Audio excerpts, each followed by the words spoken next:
வாழைப்பழம் கொடுத்தா எப்படி சாப்பிடுவீங்க?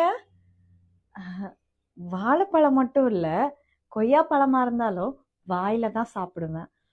அப்புறம் எங்க வீட்ல எல்லாருமே வாயில தான் சாப்பிடுவோம். அ உங்க வீட்ல இருக்கிறவங்க வாய தவிர வேற எதுலாவது சாப்பிடுவாங்களா? ஆமா, நீங்க வாழைப்பழம் கொடுத்தா எப்படி சாப்பிடுவீங்க? வாழைப்பழம் மட்டும் இல்ல, கொய்யா பழமா இருந்தாலும் வாயில தான் சாப்பிடுவேன்.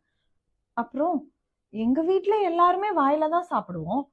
அ உங்க வீட்ல இருக்கிறவங்க வாய தவிர வேற எதுலாவது சாப்பிடுவாங்களா? ஆமா, நீங்க வாழைப்பழம் கொடுத்தா எப்படி சாப்பிடுவீங்க? வாழைப்பழம் மட்டும் இல்ல, கொய்யா பழமா இருந்தாலும் வாயில தான் சாப்பிடுவேன். அப்புறம் எங்க வீட்ல எல்லாருமே வாயில தான் சாப்பிடுவோம். அ உங்க வீட்ல இருக்கிறவங்க வாய தவிர வேற எதுலாவது சாப்பிடுவாங்களா? ஆமா, நீங்க